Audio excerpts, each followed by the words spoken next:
Boa tarde, estamos aqui para mais uma live sobre a Base Nacional Comum Curricular e com a alegria da presença novamente aqui da Silvana. Na última live nós conversamos um pouco sobre os direitos de aprendizagem. A Silvana, a gente até esbarrou um pouquinho no que é o tema hoje, o campus de experiência, mas hoje a gente vai falar com um pouquinho mais de propriedade sobre essa questão. E aí, Silvana, só para a gente começar, algumas questões vieram da última live que nós fizemos e essas questões perpassam um pouco a junção que tem a antiga que nós fizemos sobre os direitos e o campo de experiência. Então, tem duas que eu acho que a gente pode começar a nossa conversa. Uma é da Cristiane Inocência, que ela fala sobre a relação entre o direito de aprendizagem e os campos de experiência, então como eles se articulam, são iguais ou diferentes. E tem uma que faz uma menção aos referenciais curriculares nacionais da educação infantil, o quanto eles têm, se eles são referenciados também, eles são a base desses campos de experiência. Tá bem. Obrigada por estar aqui novamente. Nossa, eu que agradeço. Muito obrigada, Solange. E que também agradeço a todo mundo que participou do nosso encontro anterior. Eu li todas as contribuições que foram postadas lá no Facebook da Moderna e usei as perguntas para organizar essa fala de hoje. Então, eu agradeço pela oportunidade desse diálogo e de todos os elogios que vocês fizeram, porque a plateia, todo mundo que assistiu e participou online, foi muito gentil comigo. Obrigada, viu, gente? Então, eu vou começar respondendo a Cristiane, né? Essa pergunta da relação entre os direitos e o antigo referencial curricular e, enfim, a base atual. Como é que isso tudo está encadeado? Bom, então, primeiro, eu vou relembrar o que eu já tinha contado no encontro anterior. A base nacional, o principal ponto dessa base, a grande, enfim, novidade, um ponto importantíssimo de avanço, é a defesa dos direitos de aprendizagem e desenvolvimento das crianças pequenas. E são 6 direitos, eu tinha, no encontro passado, comentado cada um deles. Então, é o direito de aprender a conviver, brincar, participar, explorar, expressar e conhecer-se.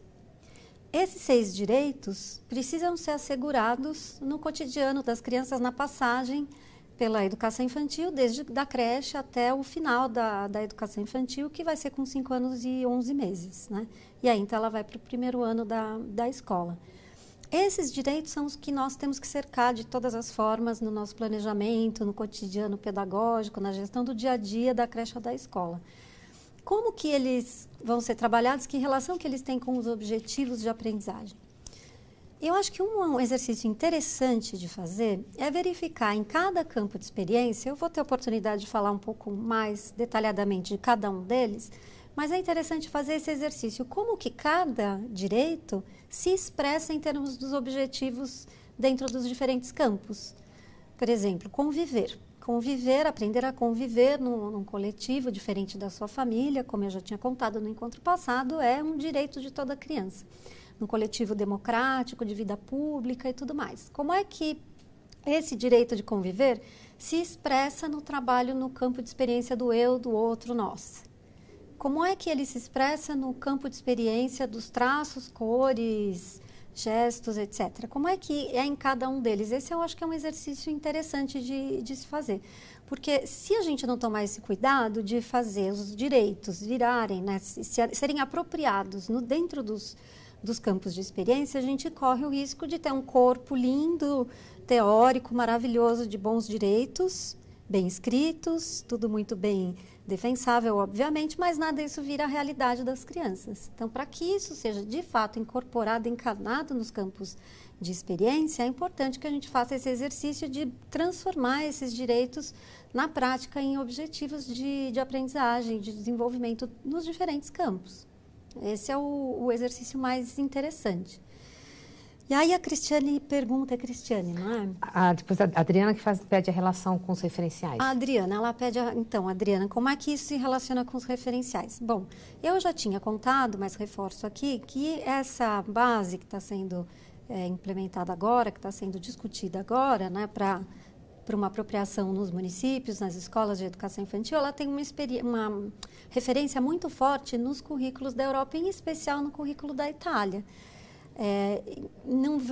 Ela não vem de uma relação direta com algum outro documento brasileiro, porque é a primeira vez que tem um documento desse tipo, que tem um valor de lei e que serve para organizar, para ser uma base, como o próprio nome diz, de todos os currículos no país. Então, desta forma, com este papel, é a primeira vez que a educação infantil tem um documento como esse.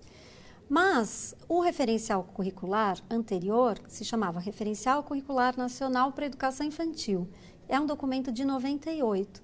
Ele tem um papel, uma relevância histórica que a gente não pode esquecer, né? Porque a gente está conhecendo agora uma outra possibilidade de trabalho, mas a gente não pode esquecer da nossa história, como que as coisas foram construídas, porque até para ter uma base como a gente tem hoje, tem uma história por trás e foi preciso construir um caminho. Na época em que o referencial foi escrito, e ele tem um formato bem diferente do que a gente vê agora na base, ele dialogava, o contexto de produção dele da época era muito diferente do contexto que a gente vive hoje. A interlocução que ele fazia também era outra, diferente da que a gente tem hoje. O referencial, ele queria dialogar diretamente com os professores. E o principal desafio naquele momento era ajudar os professores de educação infantil a enxergar possibilidades da escola de educação infantil e da creche diferentes daquela tradição assistencialista que a educação infantil no Brasil sempre teve, historicamente teve. Ele veio para ajudar o professor a se enxergar como alguém que pode trazer sua experiência, que pode trazer seu saber, seu conhecimento para a relação das crianças e que há algo mais a ser feito com as crianças, além de pôr para dormir, dar o que comer e trocar a fralda e pôr para dormir novamente, que é a rotina das creches mais assistenciais, né, historicamente.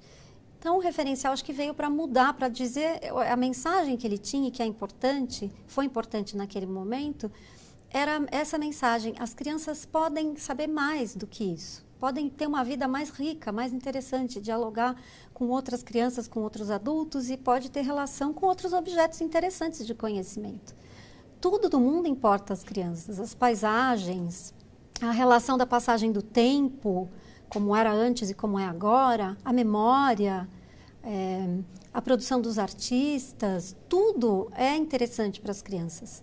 E não só aquele conteúdo da tradicional pré-escola, que era nome das cores, nome das formas geométricas, depois tinha a lição dos nomes dos meios de transportes, e por aí vai.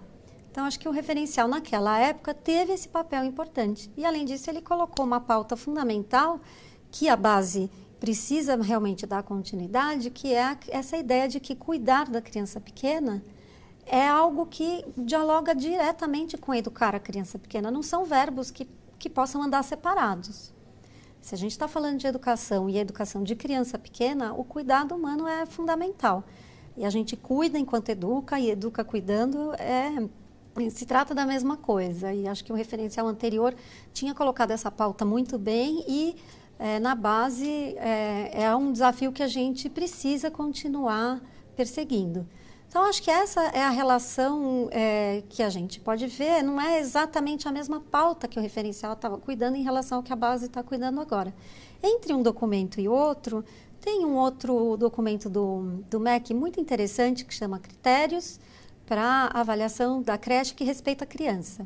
É um documento de 2009, eu acho. É interessantíssimo, porque lá, nesse documento, já estavam escritos todos os indicadores, tanto para a prática pedagógica quanto para a política pública, avaliar se aquela creche, aquela instituição educativa atendia os direitos das crianças.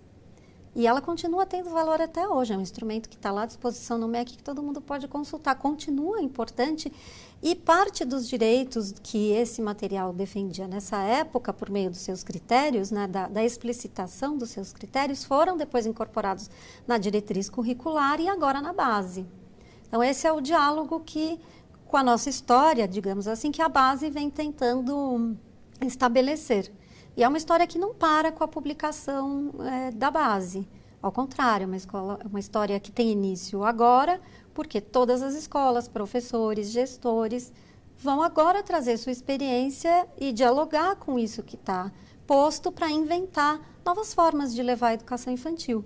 Metodologias, formas de organizar o cotidiano, e tudo mais. Então, um movimento interessante que vai acontecer agora não é o de simplesmente implementar um currículo, porque a gente não tem um currículo, a gente tem uma base curricular.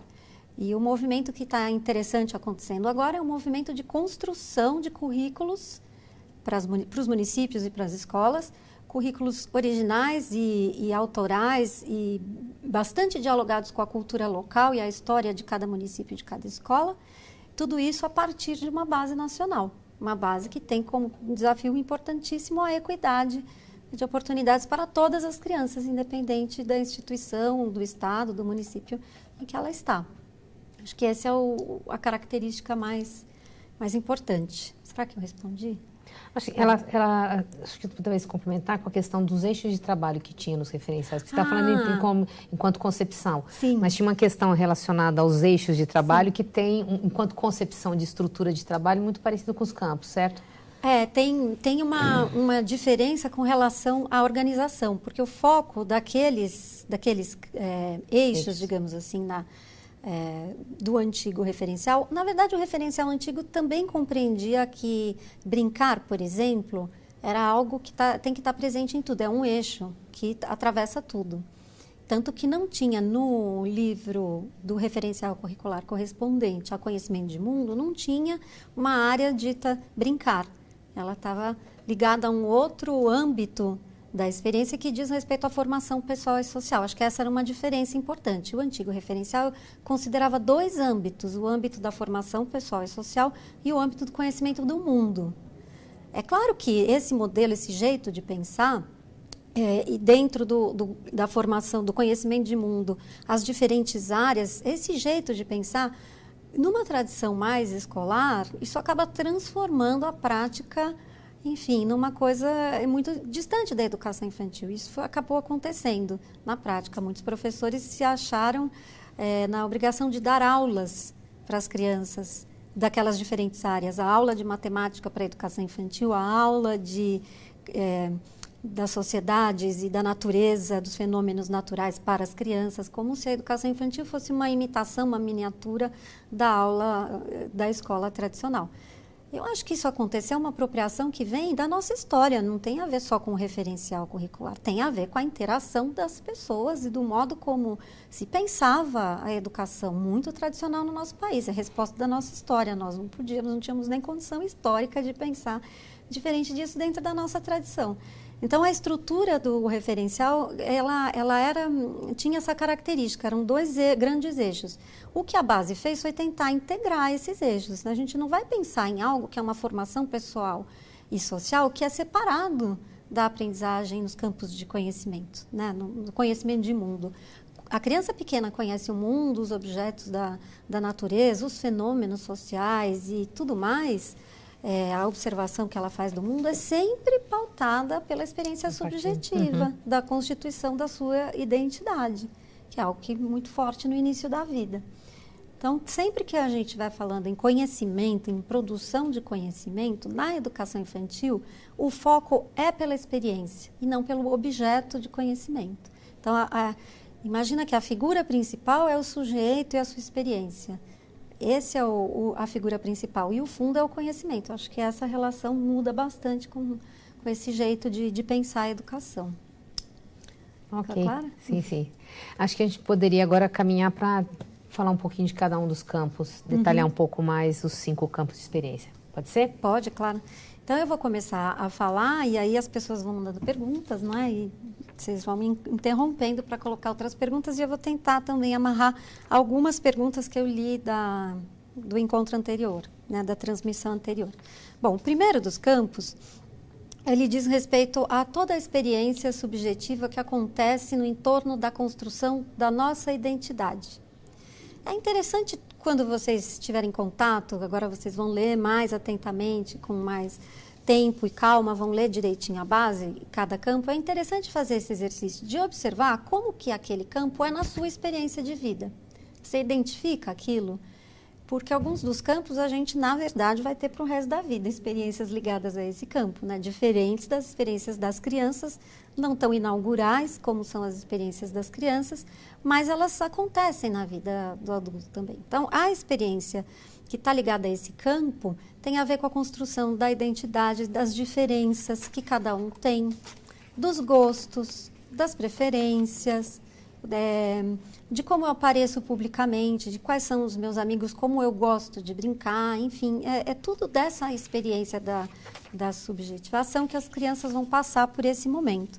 Então, isso é claro que passa por uma experiência do cotidiano, porque essas regularidades que a gente vai encontrar na nossa vida, que vai me permitir identificar tudo que eu gosto, o que eu quero, como eu sou, essas regularidades são dadas no cotidiano.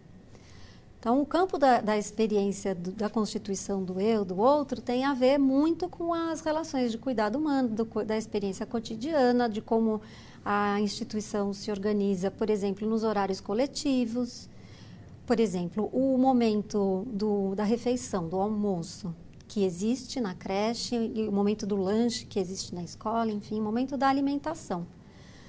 Na nossa cultura, o momento da alimentação é um momento coletivo, é um momento de se encontrar, né, de cada um se encontrar com todos os seus outros colegas, de partilhar aquele momento e de conversar e de, enfim, de conviver. Então, vários daqueles direitos que a gente vinha falando, eles podem ser atendidos nesse simples momento que a gente vai chamar de alimentação. E alimentação, em outros tempos, nós não chamaríamos de uma atividade pedagógica. A gente não vai lá e faz um planejamento com objetivos e conteúdos da alimentação. No entanto, é um momento importantíssimo da experiência da criança pequena. Do aprender a se alimentar, a controlar a quantidade do seu alimento, a qualidade do que vai comer. Enfim, então, todas essas questões que têm a ver com a criança se conhecer e se posicionar no mundo, na relação com o outro, vem desse campo de experiência. Bom, então acho que isso é a ideia do campo de experiência do eu e do outro. Eu acho que tem a ver com uma pergunta, não sei se é exatamente isso que a Grace Pereira tinha feito. Ela perguntava assim, como é que fica o projeto de vida na educação infantil, essa ideia... Eu acho que ela estava querendo perguntar algo em torno disso. O projeto de vida quer dizer o cotidiano das crianças, a vida como ela acontece no dia a dia. Isso não faz parte de um projeto educativo? Claro que faz parte, é parte importantíssima do planejamento de uma instituição e ela tem a ver com as experiências que as crianças precisam viver desse todo. E passa por aqui também, no convívio cotidiano, passa pelas experiências do cotidiano, as questões de identidade racial, por exemplo, que tem tudo a ver com esse campo de experiência do eu, do outro e do nós. A base tem uma ideia interessante, eu não lembro se eu falei isso com tanta atenção, mas reforço aqui. A gente vai ter um eixo principal, dois eixos principais da base que atravessam tudo, que é a interação e a brincadeira. Vou usar um exemplo para discutir como que a brincadeira tem a ver com esse campo da experiência do eu, do outro e do nós. Todo mundo sabe que na educação infantil, o trabalho com a organização dos ambientes lúdicos para brincar de faz de conta ocupa uma parte importante do dia, do planejamento do professor. E as crianças adoram brincar com, por exemplo, o canto do cabeleireiro ou da beleza, como muitos municípios batizaram essa brincadeira. Então, veja, se a gente tem uma brincadeira de faz de conta que a gente está chamando de canto de beleza e chega lá e só tem pente para cabelo fino, na parede só tem pôster de garotas, de mulheres loiras de olhos azuis, se no canto da fantasia a gente só tem colares e bijuterias e coisas douradas e prateadas, isso tudo, o modo como esse ambiente está organizado, diz respeito à construção de identidade de uma criança, não é? Então, se eu quiser trabalhar com esse campo, eu tenho que cuidar do material que eu vou colocar. Eu tenho que pensar que o material para pentear o cabelo tem que ser um material para todos os tipos de cabelo. Tem que ser diverso. Tem que ser diverso, inclusive para menino, não só menina. Eu tenho que considerar que quando eu fizer a decoração, a ambientação daquele lugar, eu tenho que ter imagens lindas de crianças negras, potentes. Não pode ter só das crianças brancas. E nem só de menina, tem que ter de menino também. Então, a vivência das crianças num ambiente que tem diversidade que tem o respeito e a valorização dessas diferenças, é lógico que contribui para a formação de uma identidade positiva de todas as crianças, da construção da sua identidade, como menina negra, como menina branca, como menino que gosta disso e não gosta daquilo, seja lá como for. Então, esse é um cuidado que é o cotidiano, a vida ali que acontece no dia a dia da creche, é que vai ensinar para as crianças. Não tem nenhuma lição de nenhum material didático que vá dizer sobre isso. É o valor que o adulto dá na organização dos materiais, na gestão das suas relações com as crianças, o modo como ele olha, como ele se relaciona com meninos e meninas brancas e negras, crianças que têm necessidades especiais, deficiências e tudo mais, nessa diversidade que tem, que é própria do mundo, que não está só na escola, né? Então, é nesse cotidiano que ela vai aprender, nessa micro-sociedade que é a instituição educativa, todos os valores do mundo. A gente precisa olhar com bastante atenção, pensando que tudo isso tem a ver com esse campo da experiência de subjetivação do eu, do outro e do nós, né? Vocês veem que é bem diferente de pensar num projeto didático do eu, né? Não é isso. É algo que é bem mais profundo e envolve uma experiência, um tempo que você vai observar e se apropriar disso tudo pela experiência.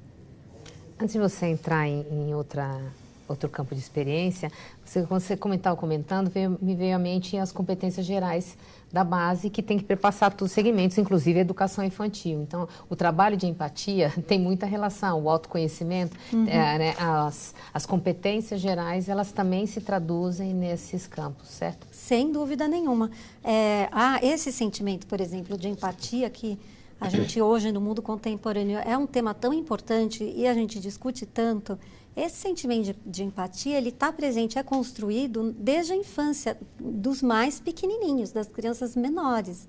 Não é algo natural, ninguém nasce empático, embora pareça, não é natural, é uma construção. Isso depende de viver determinadas experiências. Num ambiente apropriado para isso. Num ambiente apropriado, planejado para isso. As crianças pequenininhas, eu vejo cenas muito lindas na creche, de criança pequena brincando com boneca no ambiente da casinha e tudo mais, e com as outras crianças, como que elas vão espelhando nas bonecas e nos colegas, nas outras crianças, os gestos de cuidados que elas têm, que elas observam no cotidiano. O modo como a professora se abaixa para falar com ela na mesma altura, como oferece um papel higiênico quando o nariz está sujo, ou o modo como faz o bebê dormir quando precisa, né? Como põe no colo e como apalpa as costas para o bebê dormir. Todos esses gestos de cuidado, a criança pequena vai observando no cuidado com os seus colegas. Como a professora corre para dar socorro a uma criança que se machuca, que cai ou que chora, por exemplo. Ela observa isso e aí ela vai fazer o mesmo, né? Ela vai atrás da criança, do coleguinha que caiu, como a professora fez. Então, essa possibilidade de se colocar no lugar do outro, de tentar sentir como o outro sente aquilo que é passado, aquilo que ele vive, é algo que a criança pequena faz pela imitação desde muito cedo. Então, se a gente quiser cuidar de ter um mundo mais interessante, com mais solidariedade, pessoas com mais empatia pelo próximo, tem que cuidar disso na infância, principalmente na infância. Vamos para outro eixo? Outro campo? Vamos para outro campo? Então, agora o campo do corpo, dos gestos e do movimento. Esse campo diz respeito a todas as experiências que têm a ver com a ampliação das linguagens do corpo, da dança, da dramatização, da gestualidade, desde o bebê pequenininho até as crianças maiores. É interessante notar que esse campo, sobretudo esse campo, é difícil pensar as experiências desse campo isoladamente de todo o resto, não é? Porque o corpo, ele é um canal fortíssimo de compreensão do mundo, de expressão da criança pequena. A criança pequena aprende pela experiência do corpo. Todas as outras coisas que a criança vai fazer, o corpo está lá presente também e essa relação do campo de experiências do corpo está muito próxima dos outros campos de experiência. Um exemplo que eu mais gosto de citar para mostrar como existe esse intercampo, né, da experiência do corpo e dos outros por exemplo, a atividade de garatuja da criança pequena. Bebê pequenininho, logo que começa a desenhar, com carvão, com giz, no chão, com papel grande, ele vai e desenha com os rabiscos, às vezes desordenados, e aos poucos ordenando esse rabisco. O que é esse desenho que a gente vê ali no papel? Você pode colocar aquele desenho na parede, obviamente, pode pôr para decorar algum lugar, é lógico que pode, mas a relevância daquele desenho não está na visualidade, ela está na gestualidade. O desenho da criança pequenininha é corpo, é gesto, é movimento. Então, o corpo, a experiência do corpo, do gesto, do movimento, tudo que diz respeito a esse campo, também vai se relacionar com outras experiências que a criança vai passar na educação infantil, para além da dança, daquilo que a gente poderia chamar estrito senso de atividades do corpo, expressões corporais, né? Tem a ver com toda essa outra a possibilidade da criança conhecer o mundo pelo corpo. Entendeu? Deixa eu ver, acho que talvez eu tenha... Ah, sim, a Renata Moura, ela deixou uma pergunta na outra live. Ela pergunta assim: gostaria de saber sobre a organização dos ambientes e a sua relação com os direitos de aprendizagem e desenvolvimento. Eu acho que essa pergunta tem tudo a ver com esse campo de experiência do corpo, dos gestos e do movimento. Eu penso muito nessa pergunta que a Renata está trazendo quando eu considero as crianças pequenininhas, os bebês. É fundamental que a gente organize o espaço do berçário de uma forma que os berços não fiquem isolados, que as crianças possam ter contato pelo berço quando estiverem acordando, estiverem se levantando. E é importante que, para além do berço, as crianças um pouquinho maiores, logo o berço já perde a função de ser numa sala de berçário, porque o que as crianças precisam não é mais da contenção desse espaço do sono, do dormir, mas é do espaço da convivência com o outro, do seu direito de conviver desde bebê, né, com as outras crianças. Essa experiência de engatinhar, explorar esse espaço, explorar os objetos que estão ao seu alcance ou longe, de observar e imitar as outras crianças na sua movimentação, tudo isso, para ter tudo isso acontecendo numa sala de berçário, precisa, como a Renata está aqui apontando, de organização do ambiente. A gente tem que pensar um ambiente promotor da expressão do corpo, do gesto e do movimento. Salas muito confinadas, muito apertadinhas, com mesinhas que as crianças só podem ficar sentadas, porque não tem espaço de circulação. Ou uma sala de berçário que só tem berços, não tem espaço para sair engatinhando no chão, não são ambientes adequados para ter todas as experiências que esse campo possibilita que as crianças tenham. Então, precisa reorganizar o espaço para que isso seja possível ser vivido pelas crianças pequenas. Não adianta muito fazer um projeto didático, por exemplo, super interessante sobre dança, se no cotidiano elas ficam naquelas cadeirinhas sentadinhas e o tempo todo dentro da sala, não sai para brincar no parque, ou não circulam no ambiente da sala ou no resto da escola. A experiência precisa ser uma coisa mais integrada, acho que em todo o cotidiano da criança. Talvez o espaço nesse campo seja um dos mais limitadores desse desenvolvimento pleno desse campo, mas em todos os outros tem que ser pensado. O espaço, ele está a serviço da atividade pedagógica, da intenção pedagógica. Nesse e em todos os campos, certo? Sim, em todos os campos, exatamente, em todos. E a gente vai poder depois, talvez, discutir algum exemplo, você pode me perguntando em cada campo, mas nesse é principalmente porque, sobretudo para as crianças pequenininhas, porque o modo como a gente organiza uma sala de berçário pode ser mais acolhedora do movimento da criança ou pode ser mais restritivo do ambiente. Então, principalmente para os bebezinhos, é fundamental pensar nisso. Mas você tem toda a razão, esse elemento do ambiente, da organização do ambiente, ele está presente em todos os outros campos de experiência. Para cada campo de experiência, a gente vai precisar se perguntar que ambiente que precisa mais adequado para viver todas essas experiências desse campo. Então, esse é um conceito que a gente precisa cuidar no planejamento mesmo, das experiências de cada campo. E não são questões mais... que exige investimento, na verdade é uma reorganização do próprio espaço, né? Eu imagino que há uma preocupação assim, esse não é um espaço adequado, a gente precisa de investimento, não necessariamente seja questão de investimento, pode ser simplesmente de uma reorganização muito, muito fácil de ser feita no ambiente, certo? Certo, é isso mesmo.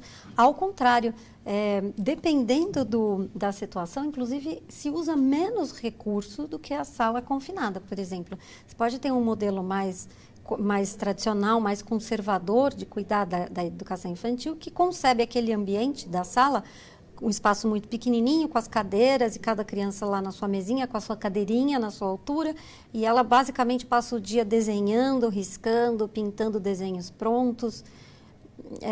Enfim, não precisa desses recursos, não são esses que a criança precisaria. Então, a gente pode economizar muito papel e muito desenho pronto, porque não é essa a experiência que a criança precisa. Mas, se ela pudesse sair dessa sala e ir para o espaço externo, no parque, interagir com o material da natureza, com as folhas secas no outono, com os galhos que caem das árvores, com terra. Enfim, com a terra, com a areia, com tudo isso, isso não tem custo, já é parte ali do lugar que está disponível e é isso que ela precisa.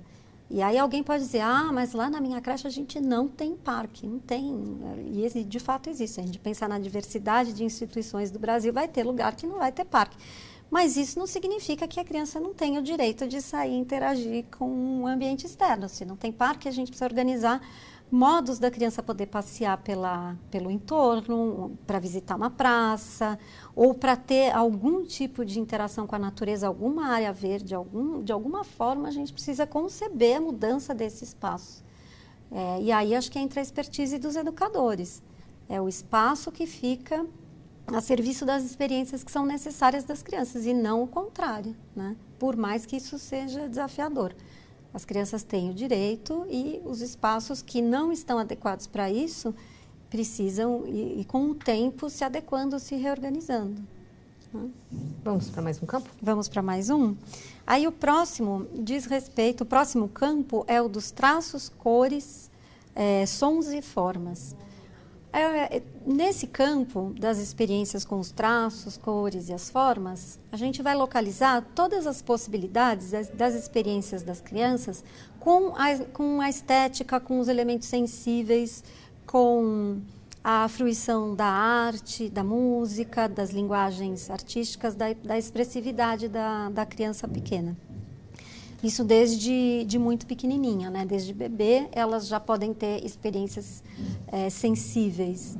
E mesmo quando ainda bebês de colo. Por exemplo, uma intervenção que os berçários costumam fazer é reorganizar, por exemplo, o teto, o chão, fazendo intervenções com materiais que as crianças possam acessar diferentes cores, texturas. Então, por exemplo, as cortinas de tule é um negócio muito simples, coloridas, é muito, muito simples. E elas não têm a função de decorar propriamente o ambiente, elas têm essa função lúdica, de permitir que a criança, né, toque aquela textura, que ela sinta na mão como é diferente aquilo, que ela possa enxergar através do tule, ver o mundo de outra cor e como muda quando a cor do tule também muda. Enfim, são materiais que os professores vão utilizando para interferir na relação da criança com aquele ambiente e promover uma experiência de uma outra qualidade estética. Isso tudo está envolvido nesse campo dessas experiências dos traços com cores e formas, enfim. Mas é claro que, como eu disse, ele não é um campo, digamos, absolutamente puro. Quando a criança está ligada, está envolvida com a exploração dos traços, dos sons, das cores, ela está envolvida com a exploração de materiais também, né? Que tem a ver com outros campos de experiência. Conhecer a qualidade desses materiais, o cheiro, a textura, como que manipula o material para ficar mais fluido, mais denso, etc. São coisas que as crianças aprendem, por exemplo, no ateliê de pintura. As professoras lá do SEI Paulino Neves, eu vou de vez em quando dar algumas referências no Brasil inteiro para a gente compartilhar o que os colegas professores têm feito. Elas organizam lá um ateliê que as crianças, um ateliê aberto, num espaço com bastante circulação, com mesas baixas, coletivas, e que um espaço para a criança circular e escolher os materiais que ela vai usar. Então, tem tintas naturais, feitas com corantes naturais e farinhas, tipos diferentes de pincéis, tipos diferentes de suportes para pintar, nem sempre só papel, mas suportes diferentes também. E as crianças vão, então, com o tempo, a regularidade da ida ao ateliê, elas vão construindo a experiência com esses materiais. É claro que se for um ateliê que ela vai uma vez por mês, vai ser um evento, né? Não vai ser um ambiente que propicia a construção de uma experiência. Para ter a experiência, esse ateliê precisa acontecer mais de uma vez naquela semana, durante um período. Porque as crianças vão reconhecendo o que é regular. Toda vez que entra naquela sala, tem aqueles materiais, naquelas disposições, ela pode voltar a usar o material que ela já tinha experimentado, enfim. Então, essa regularidade é fundamental acontecer.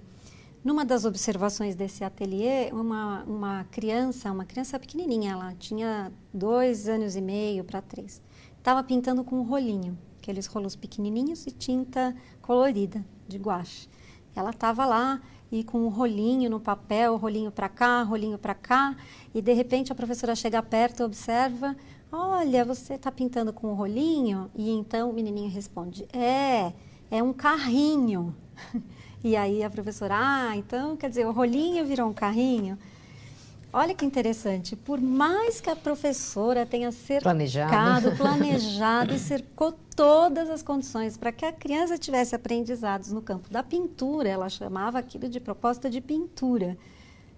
Como a gente vai controlar o que as crianças estão aprendendo? Elas sempre aprendem para mais do que a gente está oferecendo. É claro que ela estava lá adquirindo experiência no trato da cor, da massa de cor, no contraste com o papel, tudo isso que diz respeito à pintura, claro. Mas ela também estava envolvida no seu jogo simbólico, na atividade, numa brincadeira. Então, a experiência das crianças, elas extrapolam um pouco os limites que os professores imaginam.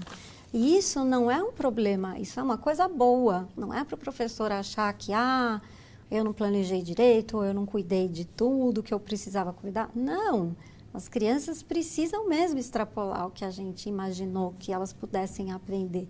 E a gente tem que se surpreender com isso, gostar, né? Achar divertido o que as crianças fazem com as nossas propostas. Então, as propostas dentro dessa ideia de campo de experiência são propostas sempre mais abertas, que permitam diferentes respostas das crianças. Você falando agora, acho que não só para esse campo, mas para todos, também possibilitar, oportunizar o contato, atividades, sequências que permitam que todos os sentidos, a criança aprenda por todos os sentidos, pelo tato, você estava falando do tule, né, pela visão, porque é uma preocupação, às vezes, muito com a questão da cognição e não dessa captação da aprendizagem por todos os sentidos. Né? Essa é uma característica muito da criança pequena. Foi ótimo você ter lembrado disso. De fato, vamos dizer assim, o conhecimento mais conceitual, estrito sensu, ele não é o foco da preocupação na educação infantil. Talvez até seja na escola formal, mas na educação infantil não. Na educação infantil o que a gente espera é que as crianças possam interagir por meio da sua experiência com o mundo como ele se apresenta. E sempre entendendo que as crianças veem coisas diferentes dos adultos. E eu acho que a graça toda de ser professor de educação infantil está aí. Todo mundo que é professor de educação infantil, eu acho que vive um dilema rico, interessante, que faz a gente crescer. Não é um problema, digamos assim, ruim. É um dilema importante, que é saber fazer esse equilíbrio entre o velho e o novo. Nós somos nós adultos, né, professores, temos uma construção histórica num tempo, numa memória que é nossa, e a gente tem um conjunto de conhecimentos que a gente construiu e valores que a gente preserva e que a gente quer que as próximas gerações se apropriem disso e deem continuidade. E é legítimo a gente esperar isso. Mas é também legítimo e completamente esperado que as crianças tragam o novo, porque o mundo que elas estão trazendo não é o mundo que a gente conhece. Agora já não é. No futuro, menos ainda. Será um mundo que nós ainda não conhecemos. Então, o nosso desafio é lidar com essa tensão entre o que a gente espera ensinar o que as crianças estão aprendendo, o que a gente gosta e valoriza e quer ver continuar, e a novidade, um jeito completamente autêntico e novo de ver o mundo, que é o jeito da criança pequena. Acho que o novo da criança vem por meio da sua experiência, que quanto menor é a criança, mais nova é a sua experiência. E nos bebês, por exemplo, muitas experiências são inaugurais. Acho que é uma época da vida muito efervescente. Imagina todos os dias da sua vida você acordar e ter uma coisa nova que você vai conhecer. Acho que só quando a gente é bebê que isso acontece na nossa vida, não é? É a primeira vez que sente a textura da areia na praia, que sente a água do mar, o sal da água, a primeira vez que toma chuva, que sente a chuva no corpo, a primeira vez que sente o gosto azedo e o gosto doce. Então, tudo isso são experiências transformadoras, inaugurais para as crianças pequenas. E a manifestação deles também é bacana, né? Porque pode ser de susto, de medo, de encantamento. Exato. Então, a resposta que a gente espera quando a gente propicia essas experiências nunca vai ser exatamente a que a criança tem para oferecer. Deve ser planejado. E acho que o bonito da relação do professor de criança pequena é lidar com essas tensões entre o nosso mundo, o mundo da criança, um modo organizado como a gente vê e um modo não organizado como as crianças veem. Quer dizer, organizado, mas por uma outra lógica. Então, quando a gente, por exemplo, organiza no parque um tanquezinho, bacias com materiais para brincar de barquinho, a gente olha aquilo e vê fenômenos da natureza, e vê leis da física, por que algumas coisas afundam e outras não. Nós, adultos, sabemos disso. As crianças pequenas não têm esses conceitos, mas elas têm recursos para trazer suas explicações para aquilo, mesmo que elas não saibam os conceitos da física que explicam aqueles fenômenos que acontecem, né? E a riqueza está nisso, essa tensão entre o que é o convencional, do conhecimento já estruturado do adulto, e o jeito inovador como a criança lida com aquilo. Acho que essa é a beleza, né? Mais um campo? Mais um? Bom, acho que nesse exemplo que eu dei, de certa forma, eu já fui entrando no outro campo, que é o campo da escuta, fala, do pensamento, da imaginação. A criança pequena, desde muito bebezinha, ela vai já entrando em contato com o universo dessa experiência da linguagem organizada dos adultos. Acho que a primeira linguagem da criança, propriamente falando, é a do choro. Bebê pequeno e a sua mãe ou seu cuidador logo estabelecem uma interação por meio do domínio dessa linguagem que é do choro. As mães, as professoras que educam crianças pequenininhas, bebês, elas sabem quando que esse choro é de sono, quando que é de fome, quando que é de cólica. Tem uma comunicação que acontece ali por meio desse choro.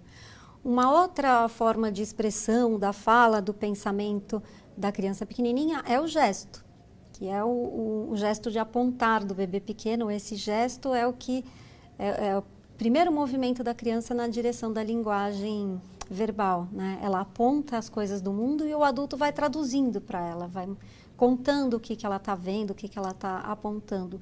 E assim, pouco a pouco, a criança vai então entrando em contato por meio da experiência, na interação com os seus pares, os professores e as outras crianças, ela vai se apropriando da linguagem verbal, vai se apropriando das formas de comunicação naquela cultura.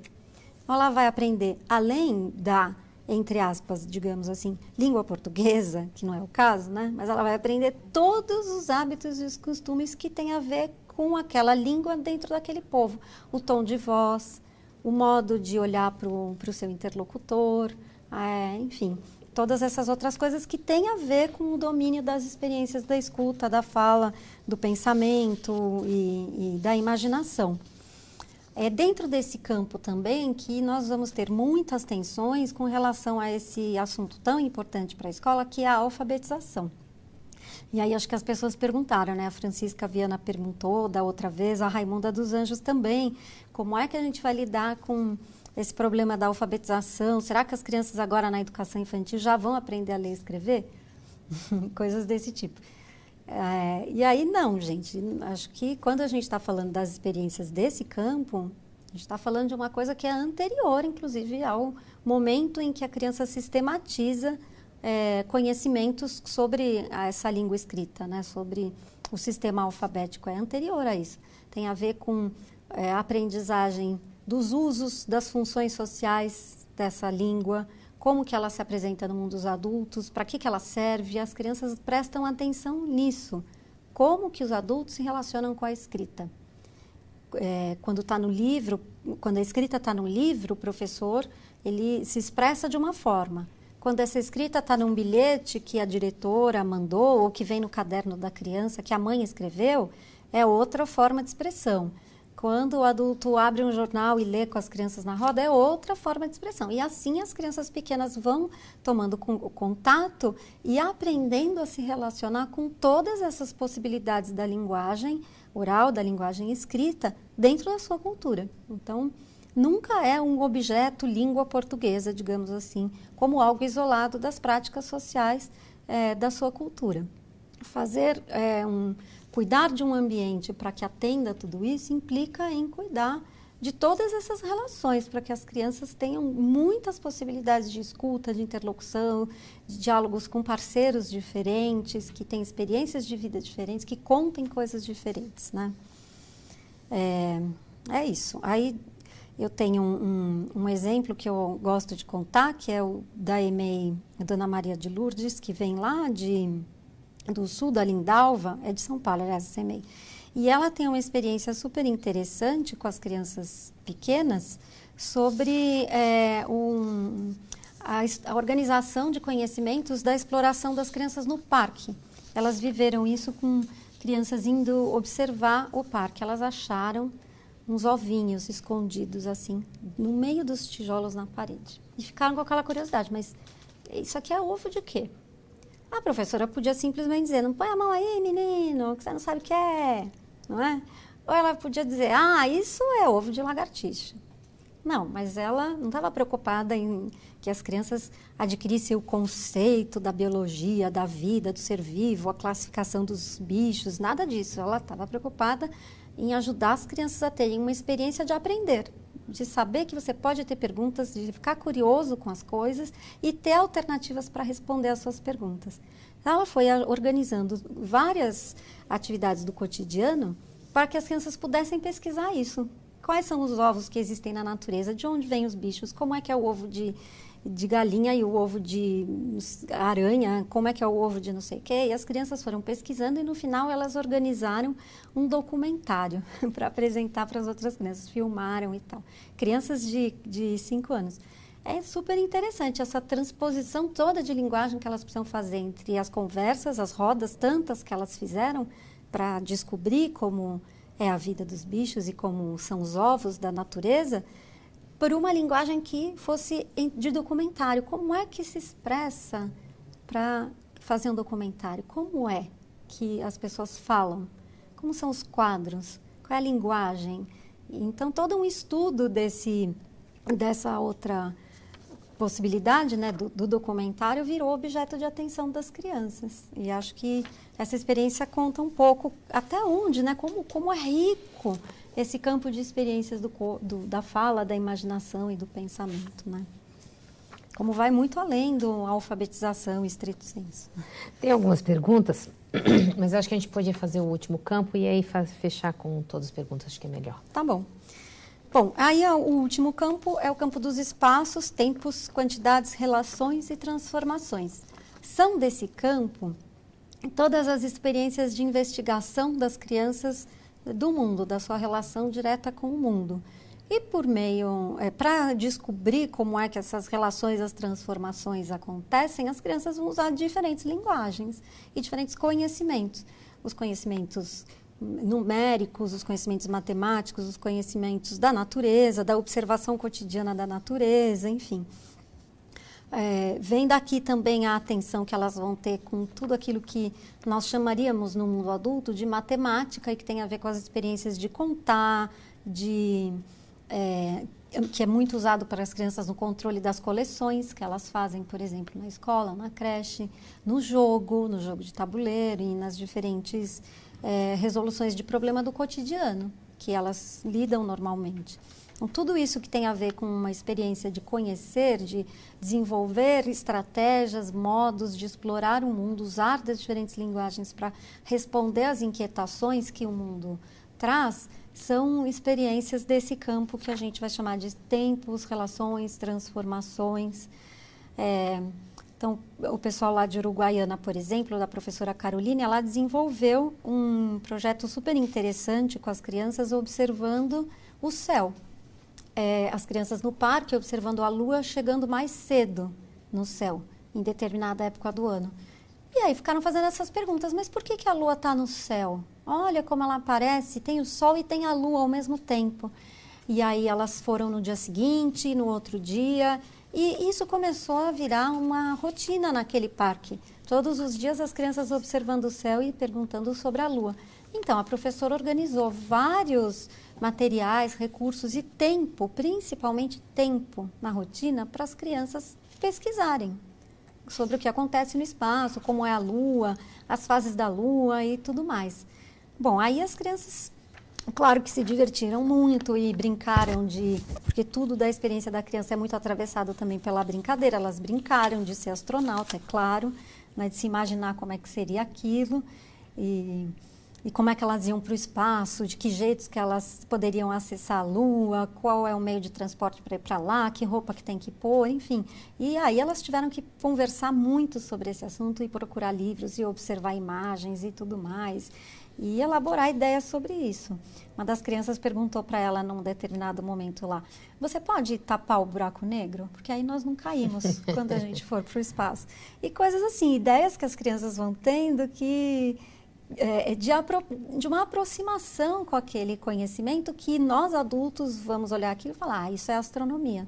Porque nós já temos esse objeto construído no campo da ciência na nossa cabeça. A criança não, a criança vê isso como um monte de explorações lúdicas do faz de conta e atravessadas por uma apropriação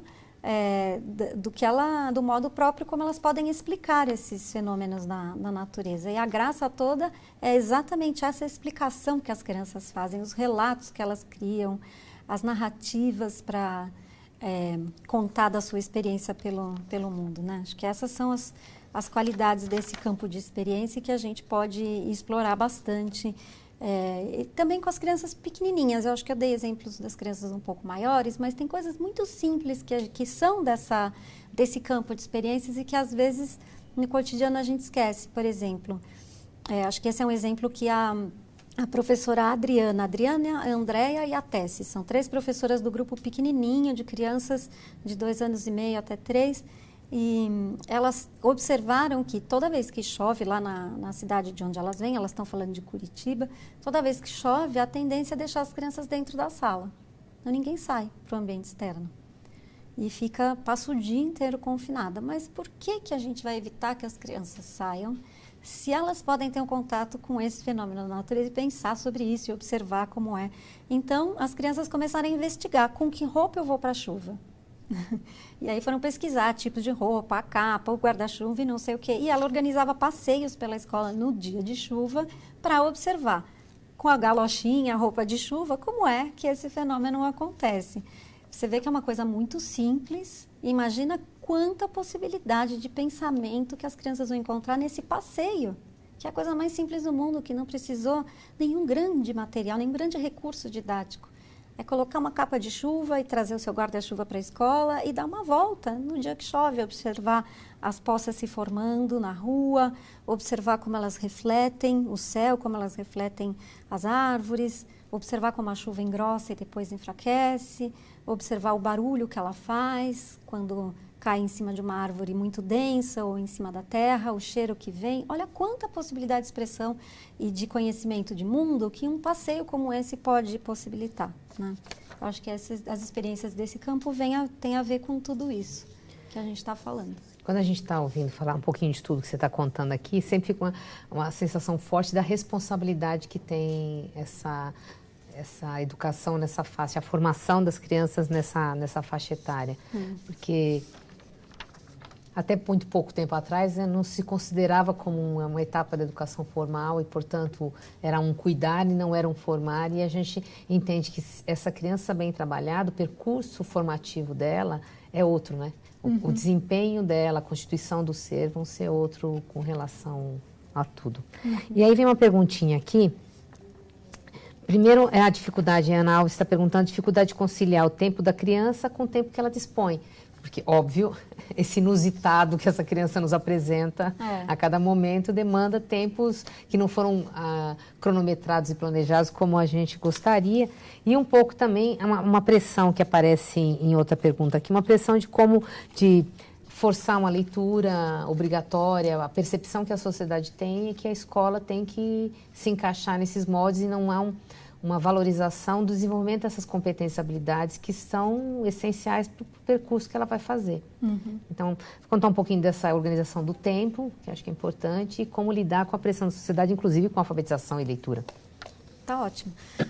Bom, então a primeira questão que é a do tempo, né? Bom, a rotina de uma boa instituição de educação infantil, ela precisa contar com momentos que são fixos, que acontecem com muita regularidade e naquela hora. Porque isso vai ajudar a criança também na construção dessa compreensão da passagem do tempo. E também porque alguns horários, eles são instituídos não pela instituição, mas pela própria cultura. Por exemplo, a hora de tomar café é de manhã.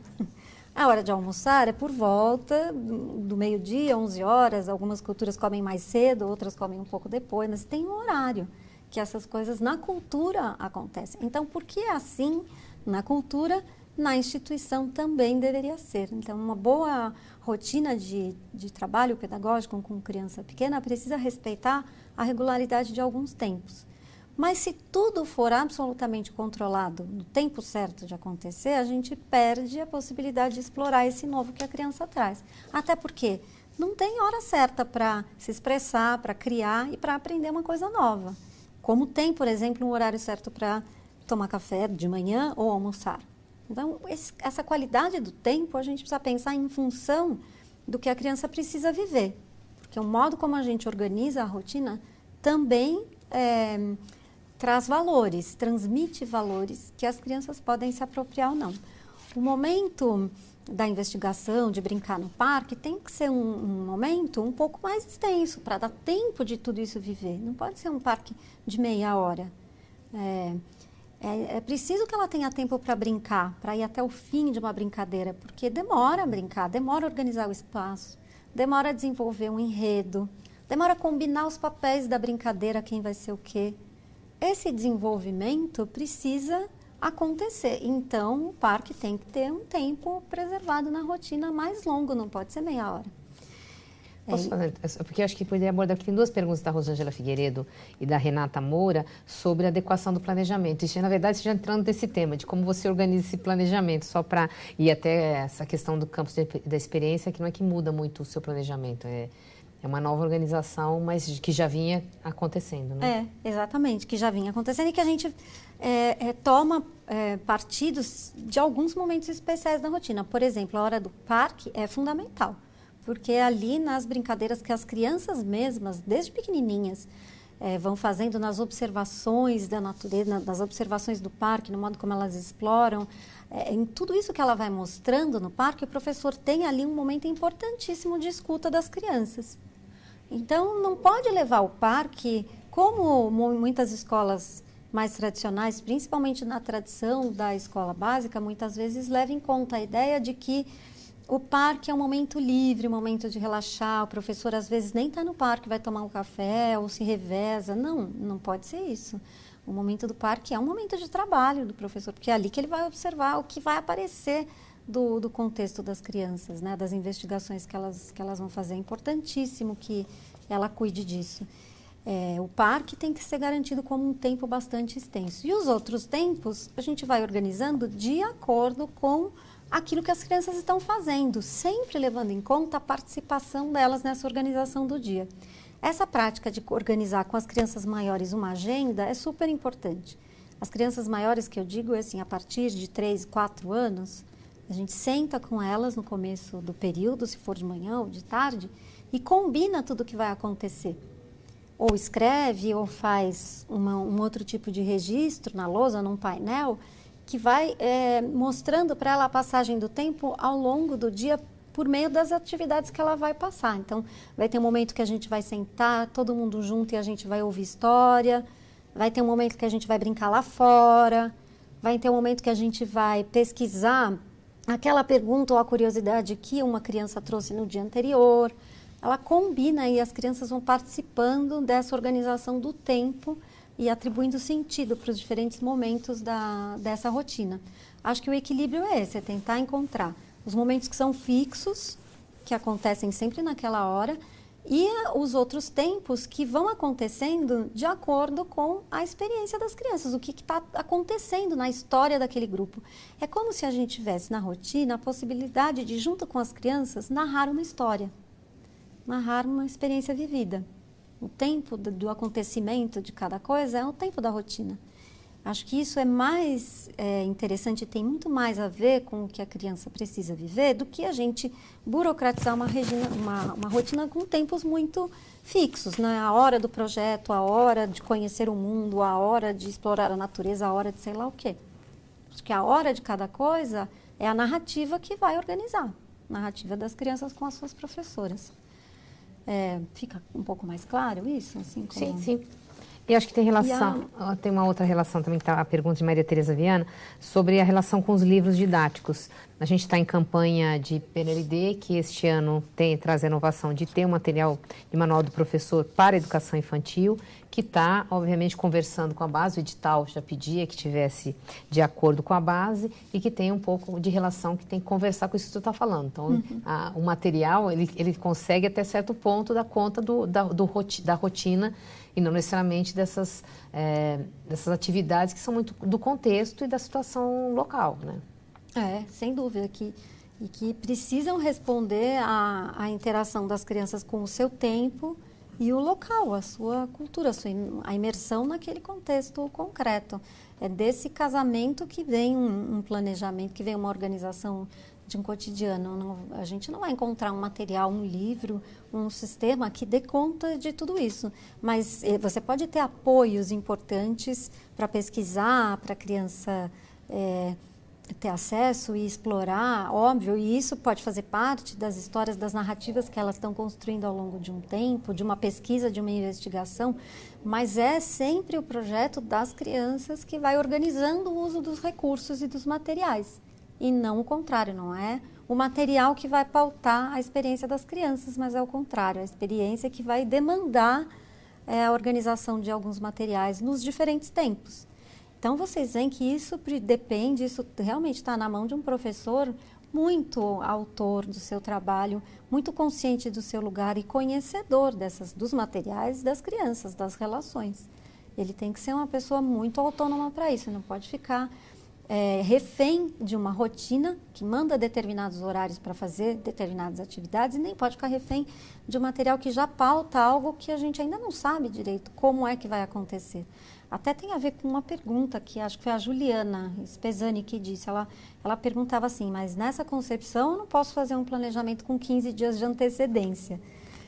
Eu achei interessante essa pergunta, porque mexe assim, com a concepção de planejamento.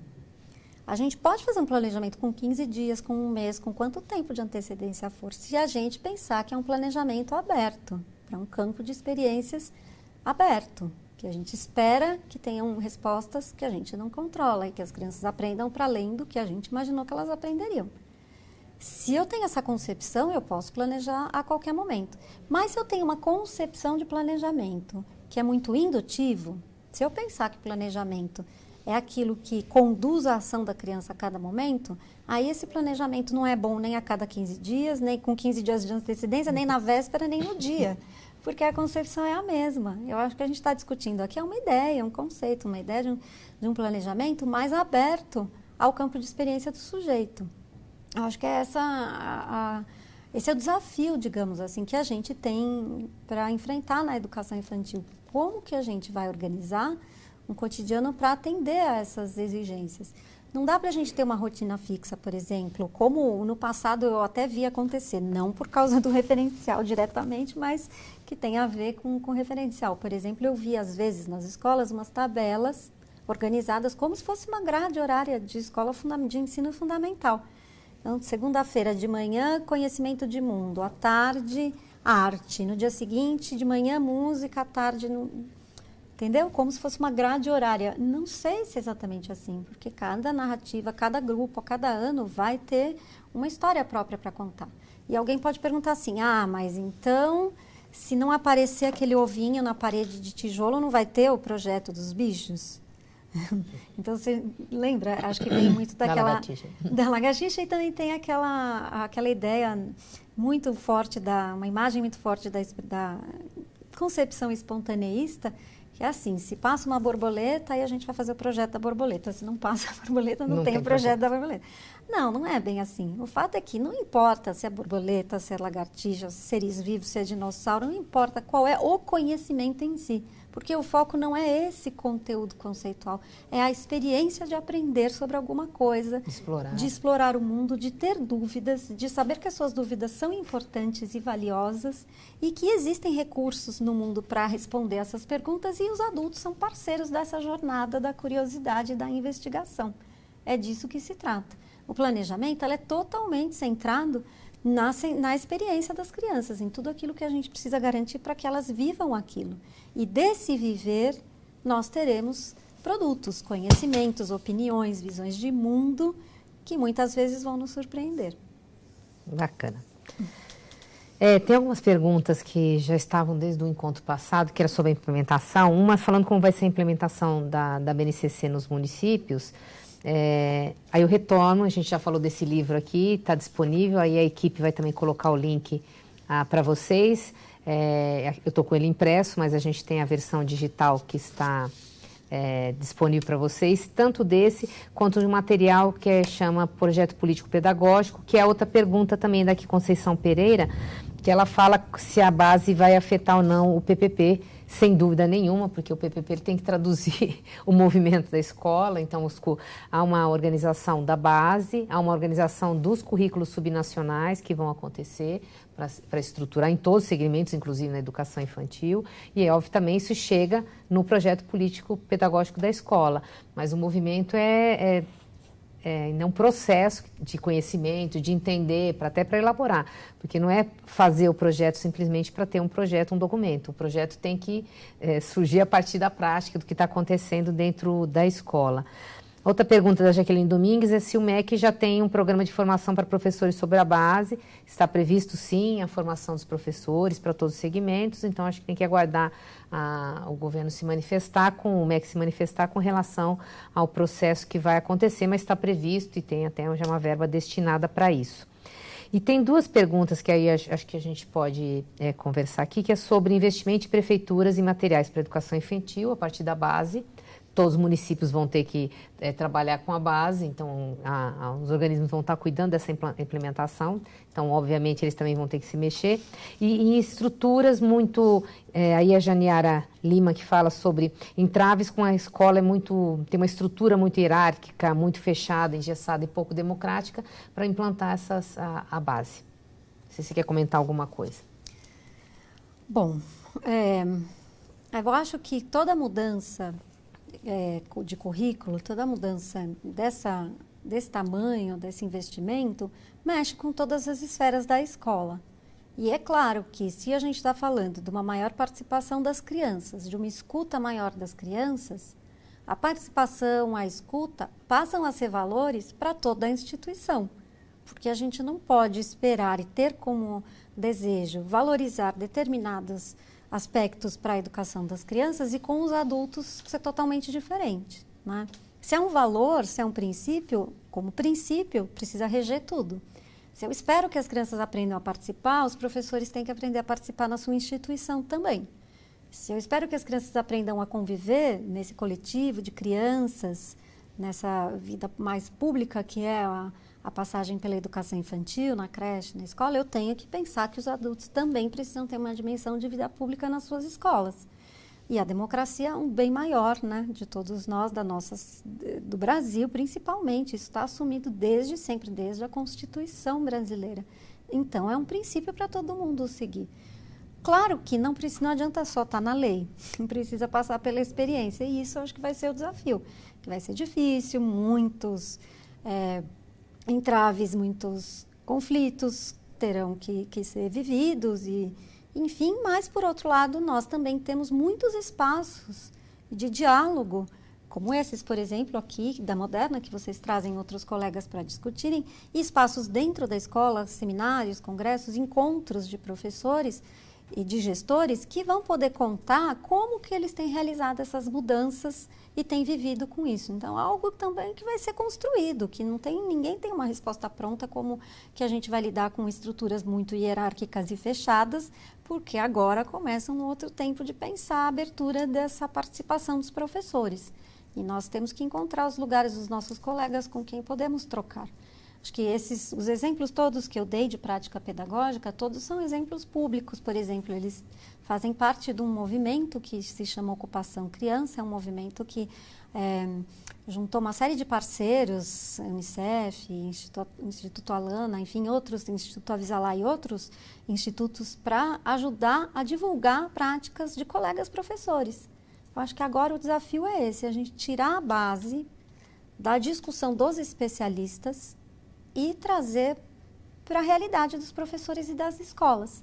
Isso não pode ser um assunto para especialistas, isso é um assunto para todo mundo que faz o cotidiano da escola, para professores, para gestores, coordenadores pedagógicos. É o tempo da gente trocar experiências, encontrar os canais para fazer essas trocas vai ser fundamental, porque é o único jeito da gente enfrentar esses desafios que você tem apresentado é observando a experiência de outros que já passaram por isso, porque eu tenho certeza que não é novidade para ninguém viver numa escola que não é lá tão democrática, que, enfim, que precisou passar ainda mais na história do nosso país, que precisou passar por mudanças e tal. Então, há também experiências de muita gente que pode contribuir.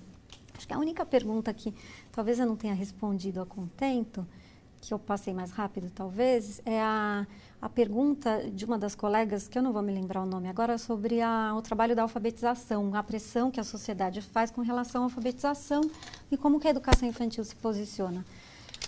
Bom, é assim, não é esperado que uma criança saia lendo e escrevendo tudo aos 5 anos e 11 meses, embora isso possa acontecer.